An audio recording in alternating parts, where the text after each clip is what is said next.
Hi friends, welcome to A3 language academy. நம்ம தமிழ்ல எப்படி தமிழ் எழுத்துக்களை தெரிஞ்சுக்கிட்டு எழுத்து கூட்டி படிக்கிறோமோ அதே மாதிரி ஹிந்தியை நம்மளால எழுத்து கூட்டி படிக்க முடியும். ஹிந்தியில இருக்கக்கூடிய எழுத்துக்களையும் அந்த எழுத்துக்களை எப்படி உச்சரிக்கிறது அப்படின்ற பேசிக் நீங்க தெரிஞ்சுக்கிட்டீங்கன்னா ரொம்ப ஈஸியாவே உங்களால எழுத்து கூட்டி படிக்க முடியும். ஸோ இதற்கான தொடர்ச்சியான வீடியோஸ் நம்ம பார்த்துட்டு இருக்கோம். கண்டினியூவா எல்லா லெசனையும் ஃபாலோ பண்ணுங்க, உங்களால ஈஸியா ஹிந்தி கத்துக்க முடியும். ஸோ ஹிந்தி பேசுறதுக்கு கத்துக்கலாம், அதே மாதிரி எழுதுறதுக்கும் படிக்கிறதுக்கும் கத்துக்கணும்னா இந்த சேனல்ல வர வீடியோஸ் எல்லாம் ரெகுலரா ஃபாலோ பண்ணுங்க.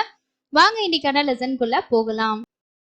இன்னைக்கு லெசன்ல நாம பார்க்க போறது தமிழ் எழுத்துக்கள்ல புள்ளி வரும் இல்லையா. உதாரணத்துக்கு க் அப்படிங்கிற எழுத்தை எழுதும் போது க எழுதி அதுக்கு மேல ஒரு புள்ளி வரும் இல்லையா. அதே மாதிரி ஹிந்தி எழுத்துக்களுக்கும் இருக்கு. அதுதான் இந்த வீடியோவில் நாம பார்க்க போறோம். இந்த ஃபர்ஸ்ட் இதை பாருங்க.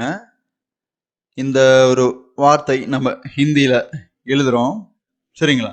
இந்த வார்த்தை எழுதும் போது இந்த எழுத்துக்களை எழுதி முடிச்சுட்டு நெக்ஸ்ட் இப்படி ஸ்ட்ரைட்டா ஒரு லைன் நாம எழுதுவோம். இது ஹிந்தியில வழக்கம்.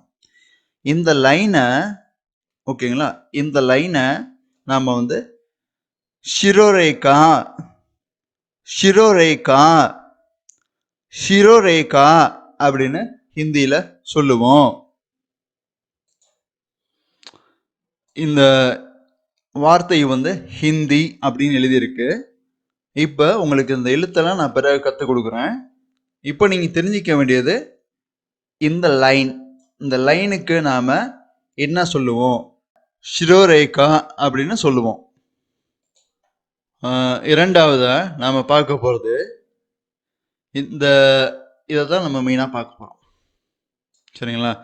இதை நாம் பிந்து அப்படின்னு சொல்லுவோம். சில நேரம் நாம் பிந்தி அப்படின்னு சொல்லுவோம். ரெண்டுமே உச்சரிப்பு கரெக்டு, சேம் தான், சரிங்களா. பிந்து இல்லைன்னா பிந்தி அப்படின்னு சொல்லலாம். இது ஊண்ட் அப்படின்னு அர்த்தம். இந்த எழுத்துக்களை நான் பிறகு கற்றுக் கொடுக்குறேன். ஊண்ட் அப்படின்னா ஒட்டகம்.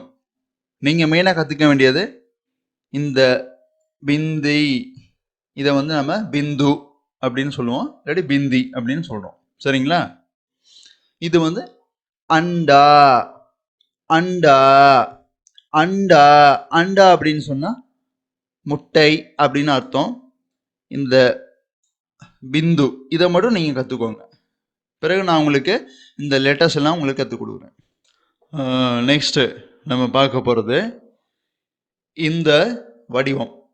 இந்த வடிவத்தை நாம சந்திரபிந்து அப்படின்னு சொல்லுவோம். இந்த வடிவம் இந்த ஒரு வார்த்தை இந்த எழுத்துக்களுக்கு மேல அப்படி வந்திருந்தா நீங்க இதை சந்திரபிந்து அப்படின்னு நீங்க புரிஞ்சுக்கணும். பாருங்க, சந்திரபிந்து, சரிங்களா. இது நம்ம ஆங்க் ஆங்க் அப்படின்னா கண் அப்படின்னு அர்த்தம். இந்த எழுத்துக்கள் நான் பிறகு உங்களுக்கு கற்றுக் கொடுக்குறேன். இதுல நீங்க பார்த்துக்க வேண்டியது இது சந்திரபிந்து. இது சந்திரபிந்து. இது இந்த வார்த்தை பார்த்தீங்கன்னா சாந்த் சாந்த் அப்படின்னு அர்த்தம். சாந்த் அப்படின்னா நிலா நிலா அப்படின்னு தமிழ் அர்த்தம். ஆங்க் ஆங்க் அப்படின்னா கண் அப்படின்னு அர்த்தம். ஸோ உங்களுக்கு இதில் புரிஞ்சிருக்கும்னு நினைக்கிறேன். இது சந்திரபிந்து. இந்த லெசன் தான் நீங்க ஃபர்ஸ்டா பாக்குறீங்க அப்படின்னா இதுக்கான ப்ரீவியஸ் லெசன்ஸ் இருக்குங்க. ஸோ தமிழ்ல எப்படி உயிரெழுத்துகள் மெய்யெழுத்துகள் அப்படின்னு சொல்லி நம்ம தனித்தனியா படிக்கிறோமோ அதே மாதிரி ஹிந்திலையும் உயிரெழுத்துகள் மெய்யெழுத்துகள் உயிர்மெய் எழுத்துகள் எல்லாமே இருக்கு.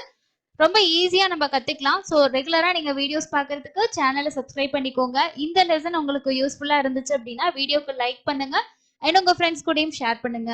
இன்னொரு இன்ட்ரெஸ்டிங்கான லெசன்ல மீட் பண்ணலாம். தேங்க்யூ.